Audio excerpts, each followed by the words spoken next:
Bonjour tout le monde, cette séance on va commencer une nouvelle partie qui concerne les tableaux. Alors les tableaux avec Python sont des structures de données définies dans une bibliothèque qui s'appelle NumPy, qui considère deux types de tableaux, voire plus. Mais principalement on va travailler avec les vecteurs et les matrices.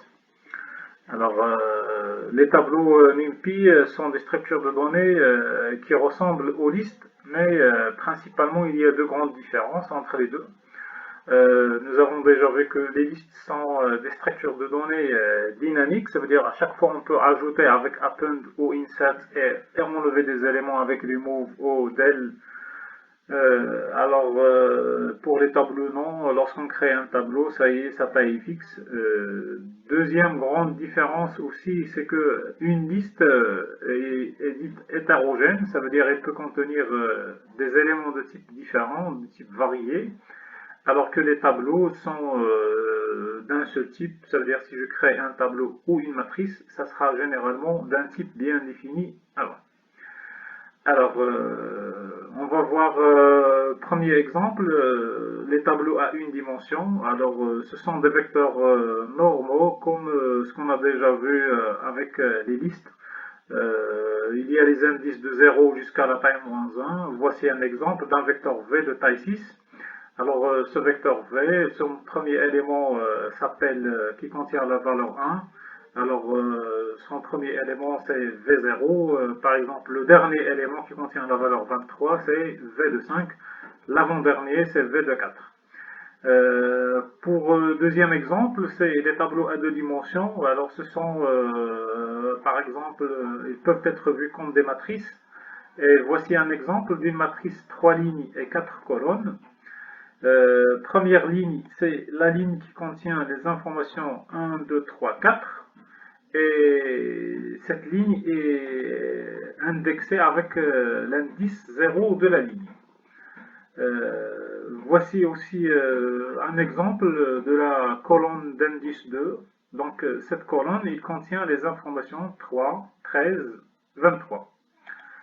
Alors, cette matrice-là, maintenant, définit des éléments qui sont indexés avec deux éléments, l'indice de la ligne et l'indice de la colonne. Voyons voir cet élément-là. Alors, cet élément-là, le 12, alors il se trouve dans la ligne d'indice 1 et dans la colonne d'indice 1. Donc, avec Python, on va le noter ici M de 1, 1. Voyons voir un autre exemple. Cet élément maintenant d'indice 3 dans la colonne et d'indice 0 dans la ligne, ça veut dire cet élément 4, on va le noter M de 0, 3. On commence toujours par la ligne. Donc ça a été une petite présentation comment on va traiter les tableaux, alors soit à une dimension ou à deux dimensions. Alors maintenant, on va passer aux pratiques. Comment on peut travailler avec les tableaux avec Python. Alors pour pouvoir commencer, on doit maintenant travailler avec la bibliothèque NumPy. Donc qui, au commencement, je dois l'importer avec cette syntaxe import NumPy as np.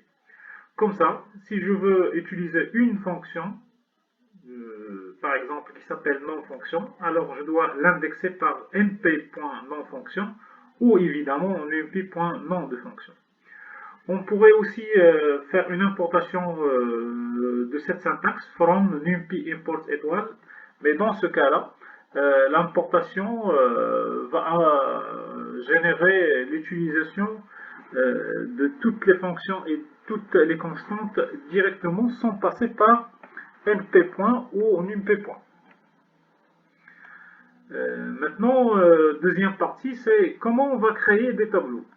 Alors, pour créer des tableaux, la bibliothèque NumPy est très riche et parmi les possibilités qu'on va voir, c'est maintenant travailler avec des fonctions. La première fonction très utile est la fonction array. Alors cette fonction array, il permet de créer à la fois des tableaux à une et à deux dimensions, mais à partir de listes. Alors voyons voir un exemple. si maintenant je travaille avec cette commande, v1 égale à mp.array, et je passe à cette fonction la liste 1, 2, 3, 4, alors maintenant le résultat c'est qu'on va avoir ici un vecteur d'entier qui contient 1, 2, 3, 4, et ce sera un vecteur ou un tableau à une dimension de 4 éléments. On peut préciser le type explicitement avec un paramètre ou bien un argument qui s'appelle dtype. Maintenant, en mettant dtype égale à float, ça veut dire que je demande que les types des éléments soient un nombre réel. Alors, maintenant, avec cette syntaxe, c'est presque la même que de V1, mais à laquelle nous avons juste ajouté dtype égale à float. Dans ce cas-là, on va créer un vecteur qui contient les réels 1,0, 2,0, 3,0 et 4,0. Donc, dans cette partie-là, on traite les éléments à une dimension. Maintenant, pour les matrices.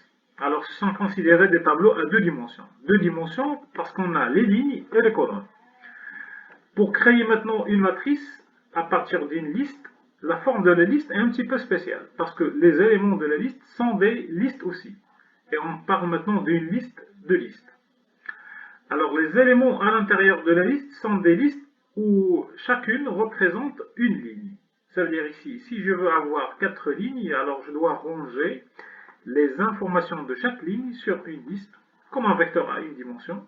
Et finalement, je dois mettre le tout dans une liste globale pour la passer à la fonction array qui va convertir maintenant, selon le type des éléments, qui va convertir en une matrice à deux dimensions. Voyons voir cet exemple. Maintenant, nous avons la première ligne, c'est la liste 6, 2, 3. Deuxième ligne, la liste 0, 8, 3. Troisième ligne, la liste 1, 2, 3. Quatrième ligne, la liste 1, 3, 3. Et finalement, le tout est rangé dans une liste globale. Et je vais la passer à la fonction array. Donc, au total, ici, on a une matrice de 4 lignes et 3 colonnes. Alors, deuxième possibilité, maintenant, après la fonction array, il y a la fonction arange. Alors, cette fonction, il crée des tableaux, mais juste une dimension, de la même façon que fait la fonction range de Python qu'on a déjà fait pour le parcours avec les boucles. Alors, la syntaxe générale, c'est mp.arange, je passe un entier m, n, et finalement le dernier entier p. Donc, cet appel-là, il va créer un tableau à une dimension ou un vecteur qui contient les entiers. Bien sûr, c'est de m à n avec un pas p, mais la valeur de n est exclue.